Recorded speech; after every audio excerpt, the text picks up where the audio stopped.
नई सोच, सही दिशा की प्रस्तुति। धर्म का असीम प्रभाव होता है। धर्म के सानिध्य में, गुरु के सानिध्य में जीवन का गजब का परिवर्तन हो सकता है। मन में निष्ठा की भावना चाहिए, अथात भक्ति जिज्ञासा होनी चाहिए, कुछ करने की, कुछ मिटने की तमन्ना होनी चाहिए। गंवार की तरह जीने से कुछ नहीं होता। क्रांतियां करने के लिए घर से बाहर निकलना पड़ता है। लग्जरियस जिंदगी जीने से क्रांतियां नहीं हो जाती। अच्छा खाना पीना मिल जाए, बढ़िया अपने पास में मोबाइल हो, गाड़ी घोड़े हो, सुंदर पहनने को कपड़े वपड़े हो, मौज शौक की जिंदगी हम जीते हैं और हम सोचते हो कि हम इतिहास बना लेंगे, तो ये हमारा बहुत बड़ा भ्रम है। चाहे वो धर्म का इतिहास हो, समाज का हो, परिवार का हो या राष्ट्र का हो, इतिहास कभी इस प्रकार बना नहीं करते। इतिहास के लिए बलिदान देना पड़ता है। भगवान का शासन निष्ठा का शासन रहा है। जिन शासन के अंदर निष्ठावान लोगों ने ही इतिहास रचे हैं, वे भगवान महावीर के पहले भी और भगवान महावीर के बाद भी, भगवान महावीर के बाद के तो 2500 साल के सफर को वो इसी प्रकार लेकर के आगे बढ़े हैं। और इसीलिए सबसे पहले जैन व्यक्ति का निष्ठावान होना अत्यंत आवश्यक है। आत्मगौरव, धर्म गौरव, समाज गौरव और राष्ट्र गौरव की भीतर भावना होनी चाहिए। जीव जंतुओं की तरह जीने से इतिहास नहीं बनते। हम कीड़े मकोड़े नहीं हैं, हम लोकोत्तर शासन के अधिकारी हैं। ये पहले मन में एहसास होना चाहिए।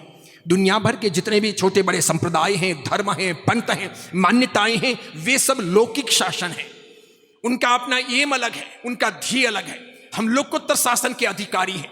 हमको बहुत विरासत में ये महान परंपरा मिली है। मानकर चलो आप कम से कम हजारों लाखों साल की तपस्या की होगी, हजारों लाखों अच्छे काम किए होंगे, बड़ी मात्रा में शुभ कर्मों का अनुबंध किया होगा, तब कहीं जाकर के जिन शासन में जन्म लेना हमारे लिए मुनासिब हो सका है, संभव हो सका है। ये यूं ही नहीं मिला है, लेकिन अब जिस प्रकार ये मिला है उस प्रकार इसको पाला नहीं जा रहा। हम ज्यों इसे खर्च कर रहे हैं, खत्म कर रहे हैं। इसीलिए सबसे पहले आत्मगौरव, फिर धर्म गौरव, राष्ट्र गौरव और समाज गौरव की भावना हर व्यक्ति के भीतर होनी चाहिए। जो आजकल के धर्म हैं, आजकल के संप्रदाय हैं, जिनका कोई बहुत लंबा चौड़ा इतिहास नहीं, जिनके पास में कार्मिक फिलोसॉफी नहीं, जिनके पास में मोक्ष की कोई अवधारणा नहीं, जिनके पास में पंच महाव्रत या 12 प्रकार के व्रत नहीं, जिनके पास में रत्नत्रय की साधना नहीं, जिनके पास में 45 या 32 आगम नहीं, जिनके पास में पालितना शत्रुंजय महातीर्थ जैसे महान कल्याणकारी भूमियों का आधार नहीं, ऐसे लोग भी निष्ठावान होकर अपने धर्म को, अपने संप्रदाय को, अपनी जाति को, अपने पंथ को जब मजबूत करते जा रहे हों, तो हम तो वो अंश हैं और वो वंश हैं जिनको कुछ यूनिक करना था। कम नसीबी है हमारी, हम सब सो गए। लगभग पूरा जैन समाज वर्तमान में सो गया है, सिर्फ दिखावे में पड़ा है।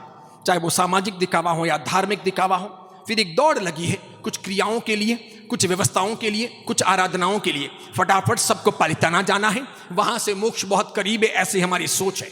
इसके सिवाय एक आधी नव्वाणु कर लेनी है, एक आधा चौमासा करना या करवाना है, एक आधा संग निकालना है, या फिर किसी के संग में फोगट में जाना है, किट विट लेना है, कहीं ओली हो, नव्वाणु हो, ये हो वो हो तो वहां चले जाना है, नाम लिखवा देना है, अट्ठाई अट्ठम कभी कभार कर लेने हैं। इच्छा है, भावना जगती है, मूर्ति पूजक है तो मंदिर चले जाते हैं, द्रव्य या भाव से पूजा कर लेते हैं। सानकवासी तेरापंथी है तो तेरापन भवन और सानक में चले जाते हैं। कोई मुपत्ति बांध लेता है, कोई मुपत्ति हाथ में रख लेता है। इस प्रकार थोड़ी बहुत छोटी मोटी विधियां कर लेते हैं और अपने आप के मन में यह समझ लिया है कि हमने जैन धर्म का बहुत काम कर लिया, हम बहुत कर रहे हैं। मैं ये सोचता हूं कि ये कुछ भी नहीं है। इससे जैन धर्म का बहुत इतिहास बन जाएगा, इस भ्रम में आप रहना मत। और ये छोटी मोटी व्यक्तिगत आराधनाएं करने से आप ये समझ रहे हो कि आप जैन धर्म पर बहुत उपकार कर रहे हो, तो ये भी हमारी बहुत बड़ी भ्रमणा है। ये तो व्यक्तिगत आराधनाएं हैं, शुद्ध भाव पूर्वक करोगे तो थोड़ा बहुत पुण्य का अनुबंध हो जाएगा। व्यक्तिगत आराधनाएं हैं, थोड़ा बहुत पाप का क्षय हो जाएगा, कर्मों की निर्जरा हो जाएगी। बाकी जैन धर्म का इतिहास बनाने के लिए, महावीर भगवान को जीवंत रखने के लिए, सभी जीवों को शासन से जोड़ने के लिए, यूनिक कुछ करने के लिए तो बंदों बाहर निकलना पड़े, मजबूती के साथ आगे बढ़ना पड़े। ये खाली खाने पीने, नाचने कूदने, गुरुजी हमारो अंतर्नाद और जैन धर्म की जय हो, ये बोलने वाले लोग इतना बड़ा काम नहीं कर सकते। साथ में ये भी कह देना चाहता हूं, मेरे प्रवचन प्रभावना के, संग पूजन के, नाश्ते के, खाने के या भेंट सौगातों के मोहताज नहीं है। आपको सुनना है तो आपकी गरज से सुनना है, मेरी गरज से नहीं सुनना है। हम तो आप पर उपकार करने आए हैं, आपको गरज हो तो आना है, हम पर एहसान करने के लिए नहीं आना है, हमारी शर्तों पर आना है। आपकी शर्तों पर हम सुनाने को तैयार भी नहीं है। मैं किसी को किसी की शर्तों पर सुनाता ही नहीं, हम हमारी शर्तों पर सुनाते हैं और आपको सुनना है। हम बताएंगे और आपको बदलना है, जिंदा रहना है, तो यही रास्ता है। इसके सिवाय कुछ भी अपने पास में बचा हुआ नहीं है। मुट्ठी भर जैन समाज है, सने सने समाप्त हो रहा है, चारों तरफ से हम घिर चुके हैं, संक्रमण काल है। ये हमारे सामायिक ने, प्रतिक्रमण ने, ये जाप ने, ये तप ने, ये तीर्थ यात्राएं, ये नव्वाणु ने, ये मंदिर उपास ने, सानक और तेरापंथ भवन तो कुछ ही दिनों में नीलाम होने वाले हैं। हमारी ताकत अब बची नहीं है। यूं भी ब्रेन वॉश हमारा किया जा रहा है, हमारी नई औलादें जैन बची नहीं हैं, और हम जो बचे हैं वो भी हम बराबर जिंदा नहीं रह पाएंगे, क्योंकि हमारी संख्या कम, दुष्काल में अधिक मास हम बटे हैं, संप्रदायों में, जातियों में, पंथों में, मान्यताओं में, वर्गों में, भाषाओं में, क्षेत्रों में, अलग अलग प्रकार की कौमों में हम बटे हैं। इसके सिवाय आपस में हमारे ईर्ष्या है, भ्रातृत्व प्रेम कम है, अंदर की धर्मनिष्ठा बहुत कमजोर है, नई पीढ़ी को मजबूत रखने का हमारा इरादा कामयाब नहीं हो रहा, फिर हमारे धन खर्च करने की दिशा बदल चुकी है, दिखावा हम बेशुमार करते हैं, लोगों की नजरों में आ रहे हैं, दूसरों को जैन बनाने का बहुत बड़ा ध्येय पीछे छूट गया है। वो सब पूर्वाचार्यों ने किया था, पूर्व के बड़े बड़े महान शिष्यों ने किया था, उन्होंने तन मन धन से योगदान दिया था, उन्होंने इतिहास रच लिए थे, उनकी दी हुई विरासत को संभालने में भी हम कामयाब नहीं हो रहे। इसलिए पक्के तौर पर कहता हूं, आने वाले 25 साल 50 साल हमारे लिए निर्णायक होने वाले हैं। 7th सेंचुरी इन साउथ इंडिया, 7वीं शताब्दी दक्षिण भारत की जैन धर्म के विनाश की शताब्दी थी, जहां लाखों की संख्या में केरला में, आंध्र प्रदेश में, तमिलनाडु में, कर्नाटक में जैन निवास करते थे। हजारों की संख्या में जैन साधु साध्वियों के विहार होते थे। हजारों की संख्या में हमारा स्थापत्य था, हमारा साहित्य था, हमारी परंपरा थी। बहुत बड़ी मात्रा में जैन धर्म जन धर्म बन चुका था, घर घर और गांव गांव पहुंचा था।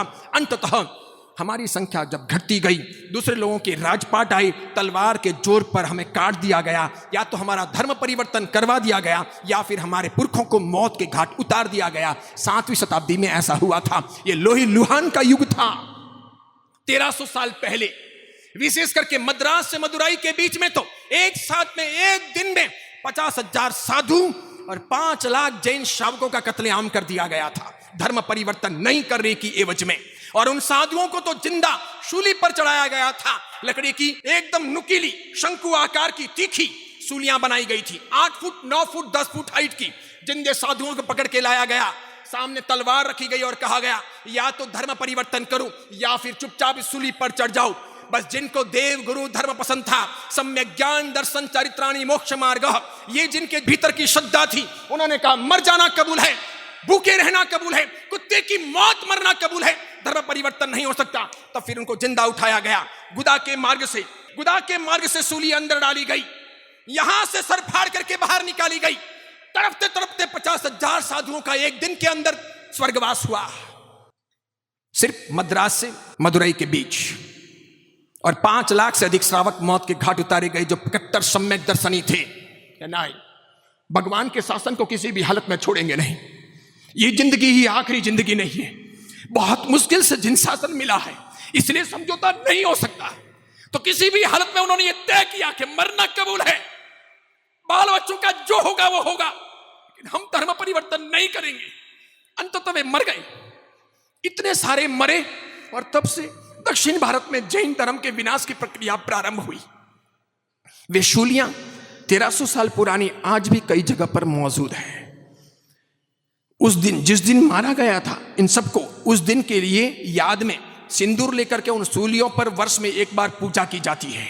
सिंदूर रक्त का प्रतीक है कि इस दिन हमने लोही लुहान करके इतिहास बदला था, इसलिए उन सूलियों पर रक्त के तौर पर सिंदूर चढ़ाया जाता है, आरतियां उतारी जाती हैं, जोर से नगाड़े बजाकर लोग नृत्य करते हैं। इस प्रकार उस इलाके के अंदर आज भी महोत्सव होता है। वो महोत्सव असलियत में जैन धर्म के विनाश की व्यवस्था का दिन था। बाकी तमिल साहित्य को अगर उठा करके देखो तो मैं दावे पूर्वक कह सकता हूं कि तमिल साहित्य से अगर जैन धर्म के साधुओं का साहित्य अलग कर दिया जाए तो तमिल साहित्य 0 हो जाएगा। तमिल साहित्य से जैन धर्म के साहित्य को, यानी जैन साधुओं ने जो लिखा है वो साहित्य अगर अलग कर दिया जाए तो पीछे कुछ बचता नहीं, क्योंकि जितना भी ओल्ड, प्राचीन, पुराना, गौरवशाली, गरिमापूर्ण, अर्थपूर्ण, समझदारीपूर्ण जो जीवन शैली को मार्गदर्शन दें, पूरे तमिल जीवन को, तमिल संस्कृति को रंगे, ऐसा साहित्य अगर है तो सबका सब जैन साधुओं का ही है। भले जैन साधु मर गए, आपने मार दिया, लेकिन आप साहित्य को मिटा ना सके, क्योंकि साहित्य को अगर मिटा दो तो तमिल भाषा मिट जाएगी। यानी मैं दावे पूर्वक कह सकता हूं तमिल भाषा की जितनी सेवा जैन साधुओं ने की है उतनी सेवा किसी तमिलियंस ने भी नहीं की। तमिल भाषा का जितना गौरव जैन साधुओं ने बरकरार रखा था उतना कोई ना रख पाया। यह तो हमारा अंतर्विग्रह हो गया, हमारे हाथों से सत्ताएं चली गई।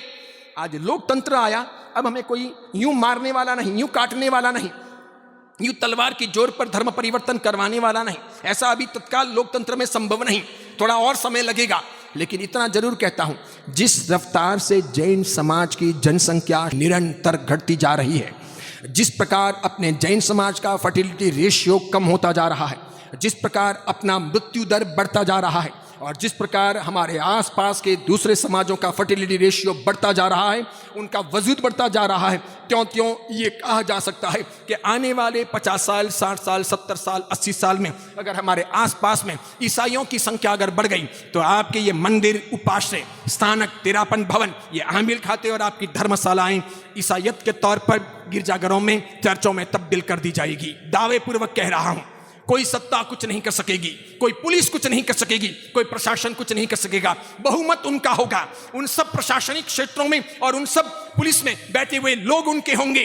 तो कानून भी वे बना देंगे, कानून को वे उथल भी देंगे, कानून बदल भी देंगे, नए कानूनों का निर्माण भी कर देंगे और कभी ना कभी हमको समाप्त कर देंगे। अगर आसपास में मुसलमानों की संख्या बढ़ गई तो वे लोग उसे मस्जिदों में तब्दील कर देंगे। देखते ही देखते ये मंदिर, ये उपाश्रय, ये स्थानक, ये तेरापन भवन, ये छोटे बड़े नए या पुराने हमारे तीर्थ या हमारे आमिल खाते और हमारी पाठशालाएं मस्जिदों में तब्दील हो जाएगी। इसलिए क्रांतिकारी खतरनाक बात आपको कहता हूं, जल्दी आपके गले नहीं उतरेगी, वक्त लगेगा। कुछ बातें ऐसी होती हैं जो आज गले उतरेगी, कुछ बातें ऐसी हैं जो 10 साल 15 साल के बाद में जब आप भुगतोगे, ठोकरें खाओगे, महसूस करोगे, फील करोगे, तब गले उतरेगी। और कुछ कुछ बातें ऐसी हैं जो गले नहीं उतरेगी। उसमें से एक बात ऐसी है कि मैं ये सोचता हूं कि अब कोई नया मंदिर बनाना, नया उपाश्रय बनाना, नया स्थानक बनाना, नया तेरापन भवन बनाना, कोई आमिल खाता बनाना अब बेकार है। अब बनाने का अर्थ नहीं है। अब जितना है उतना संभाल लो, बस बहुत हो गया। अब बनाओगे तो मान के चलो वो दूसरों के लिए बना रहे हो। ये जितने भी हाईवे पे वगैरह यहाँ वहाँ, चेन्नई के आसपास, बेंगलोर के आसपास, मैसूर के आसपास, या आपके सेलम के आसपास, ईरोड के आसपास, कोयमुतूर के आसपास, या अन्य कहीं भी जो भी छोटे बड़े तीर्थ स्थान वगैरह बन रहे हैं, इन सब की उम्र 10 साल, 15 साल, 20 साल, 25 साल, बस, इसके अधिक नहीं। भले बोलने में प्रतिष्ठा के दिन बोलते हैं, यावत चंद्र दिवाकर, जब तक सूरज चांद रहेगा, ये जिन शासन का नाम रहेगा, ये जिनालय रहेगा, ऐसे करके भले हम वासकशिप डालते हैं और बोलते हैं। ये सब बोलने के लिए स्लोगन है। सूरज तो रहेगा, चांद भी रहेगा, आपके मंदिर नहीं रहेंगे, ये स्थानक नहीं रहेंगे, ये तेरापन भवन नहीं रहेंगे, क्योंकि आप नहीं रहोगे, आपकी अस्मिता नहीं रहेगी, आपकी शक्ति नहीं रहेगी, आपका वर्चस्व नहीं रहेगा, आपका बल नहीं रहेगा, बस दूसरों का वजूद बढ़ जाएगा। और ये मत्स्य गलागल न्याय का सिद्धांत यहां पर लागू होगा कि बड़ी मछली छोटी मछली को हमेशा खा जाती है, बड़ी मछली छोटी मछली को निगल जाती है, खा जाती है, बड़ा समाज छोटे समाज को खा जाता है, निगल जाता है। यह सामाजिक सिद्धांत है, सामाजिक नीति का सिद्धांत है। बड़ा समाज छोटे समाज को खा जाएगा। जब 2 बड़े समाज या 3 बड़े समाज यहां विकसित हों, एक यहां का द्रविड़ हिंदू समाज, एक यहां का इस्लामिक समाज, एक यहां का ईसाई समाज जो कन्वर्ट हो रहा है, ये 3 समाज जब विकसित होंगे, इसमें से जो ताकतवर होगा वो आपको निगल जाएगा। ये वो गौरवशाली समाज जो कभी 40 करोड़ का था, वो गौरवशाली समाज जो भारत और भारत के बाहर तक लोगों को सही दिशा देता था, वो गौरवशाली समाज जो महाजन कहलाता था, 36 में से 35 कौम के न्याय की व्यवस्थाएं वो करता था, सबको खिलाता पिलाता था, शांतिपूर्वक जिलाता था, खुद जीता था, नीतिमान था, जिस पर सबको विश्वास था, श्रद्धा थी। ऐसा गौरवशाली समाज आज गर्त में जाने की स्थिति में पहुंच गया है, ऐसी मुसीबतों में है। और इसीलिए मैं मंदिर का विरोधी नहीं, स्थानक का विरोधी नहीं, तेरापन भवन का विरोधी नहीं, कोई पाठशाला आमिल खाते का विरोधी नहीं, उपाश्रय का विरोधी नहीं, लेकिन मैं ये सोचता हूं कि अब शक्ति वहां लगाने का अर्थ नहीं बचेगा। जैसे लगभग 485 साल के आसपास पालिताना का समय हो चुका है पुनः प्रतिष्ठा का, लेकिन साथ में मैं दावा करता हूं गीतार्थ तो नहीं हूं, ये मानकर चलो। अवधि ज्ञानी, मन परिज्ञानी या केवल ज्ञानी भी नहीं हूं। सिर्फ मति और श्रुत के अनुमान के आधार पर जिस प्रकार ये सारी बातें 25 साल पहले से बोलता था, आज कह रहा हूं, बहुत बार सभाओं में कह चुका हूं। 500वीं वर्षगांठ शत्रुंजय की हम भले मना लें, शायद 600वीं वर्षगांठ जैन समाज नहीं मना सकेगा, वो फिर और कोई मनाएगा। जिसका जोर होगा वो मना लेगा। वो मनाने के लिए वहां पर हमारी मूर्तियां हटा दी जाएगी, और उसे बदल दिया जाएगा। बस ऐसा होगा। आज भी जब होटे पड़ते हैं, मार पड़ती है, साधु साध्वियों के साथ में छीना झपटी होती है, लड़कियों के साथ में और साध्वियों के साथ में जब छेड़खानी होती है, तो आज से 50 साल के बाद में क्या नहीं होगा। और उसी प्रकार यहां जहां परदेश तौर पर आप अन्य भाषाओं के बीच में रहते हैं, कितना भी आप यहां पर दान करें, पुण्य करें, आश्रमों को खिलाएं, खिचड़ी घर चलाएं, बहुत बड़ी मात्रा में यहां के लोगों को पैसा दें, शांतिपूर्वक रहें, भले अहिंसा शाकाहार इत्यादि का परिपालन करें, लेकिन आपकी संख्या कम, आपका संगठन का मजबूत बल नहीं। हम सब बिखरे हुए, ये 3 तुई, ये 4 तुई, ये खतरगच, ये तपागच, ये अचलगच, ये पायचनगच, ये स्थानकवासी, ये तेरापंथी। स्थानकवासियों में कोई हस्तीमल जी के, कोई नानालाल जी के, कोई चंपालाल जी के, कोई श्रमण संघ के, कोई गुजराती संप्रदाय के, फिर कच्चियों में कोई दशा कच्ची, कोई बीसा कच्ची। उसके बाद में मंदिर मार्गियों में 3 तुई में भी 3 प्रकार के अलग अलग ग्रुप, 4 तुई में तो सैकड़ों प्रकार के ग्रुप हो गए। जितने समुदाय उतने ग्रुप, जितने आचार्य उतने ग्रुप, जितने महाराज साहब उतने ग्रुप। उसी प्रकार अचलगच में भी उसी प्रकार अन्य अन्य सब जगह पर इतना सारा बिखराव है कि अंदर अंदर हम एक दूसरे को ही काटते हैं। हम ये अब तक समझ ही नहीं पा रहे हैं कि हमारे असली शत्रु कौन है, हमारे रियल में दुश्मन कौन है, ये हम समझ ही नहीं पा रहे हैं। 3 तुई को लगता है 4 तुई मेरी दुश्मन है, 4 तुई को लगता है 3 तुई वाले दुश्मन है, अचलगच को लगता है तपागच दुश्मन है, तपागच को लगता है अचलगच दुश्मन है, या खतरगच को लगता है तपागच दुश्मन है, तपागच को लगता है खतरगच दुश्मन है। 1 तिथि को लगता है 2 तिथि दुश्मन है, 2 तिथि को लगता है 1 तिथि दुश्मन है। मारवाड़ी को लगता है कि गुजराती दुश्मन है, गुजराती को लगता है कि मारवाड़ी दुश्मन है। पोरवाल को लगता है कि ओसवाल दुश्मन है, ओसवाल को लगता है कि पोरवाल दुश्मन है। हम ऐसे बेवकूफ लोग हैं कि हम असली दुश्मनों को इतने वर्षों में भी खोज नहीं पाए कि रियल में दुश्मन है कौन। ये तो सब भाई हैं, थोड़े बहुत मनमुटाव हैं, थोड़े बहुत सैद्धांतिक परिवर्तन हैं, अपने अपने तौर तरीकों से सभी को जीने का अधिकार है, जीने दो। जिसका जब समय आएगा तब वो मुक्ति के मार्ग पर आगे बढ़ेगा। अब कौन सही और कौन झूठ, आज की तारीख में किसी के पास में ऐसा कोई पैरामीटर है कि जिस मशीन को लगाएं और मालूम पड़े कि तपागच की कौन सी परंपरा सही, कौन सी गलत, 3 तुई सही कि 4 तुई सही, मोक्ष में जाने का रियल का अधिकार किसका होगा, खतरगच सही या तपागच सही? किसी के पास में है? ऐसा कोई है नहीं मशीन। इसलिए सब अपने अपने दावे करते हैं कि हम सही, हम बिल्कुल परफेक्ट, हम, इसलिए अपने पास में ऐसी कोई शक्ति नहीं, कोई ऐसा अवधिगानी मन परिवगानी सर्वज्ञ नहीं, जो चल रहा। आज तो फिर भी इतने ही गच्छ हैं, कुछ समय पहले तो 84 गच्छ थे। परम श्रद्धेय आचार्य भगवंत श्री बुद्धिसागर सुरेश्वर जी महाराज साहब ने गच्छ मत प्रबंध लिखा है, और उसके अंदर उन्होंने बताया है कि 84 से अधिक गच्छ थे, उनके अलग अलग आचार्य थे, उनके अलग अलग विधि विधान थे, उनकी सबकी थोड़ी बहुत समाचारी का भेद था, और वे अलग अलग क्षेत्रों में विचरण करते थे। और हर गच्छ के महान महान आचार्य पैदा हुए, सबने अपने अपने तरीके से देवगुरु धर्म की सुंदर अस्मिता को संभालते हुए शासन की सेवा की, उसमें उष्मा प्रदान की, जैन धर्म को आगे बढ़ाने का प्रयास किया। गच्छ मतों में थोड़ा बहुत अलग अलग फर्क था, लेकिन अपने अपने तौर तरीके से सभी जीते थे। आज तो हम इतने सब साथ में होते हुए भी, कॉस्मोपॉलिटन युग में होते हुए भी, साथ साथ में रहते हुए भी, साथ साथ में नहीं, पास पास में होते हुए भी पास पास में नहीं, हम पहचान ही नहीं पा रहे कि असली शत्रु कौन है।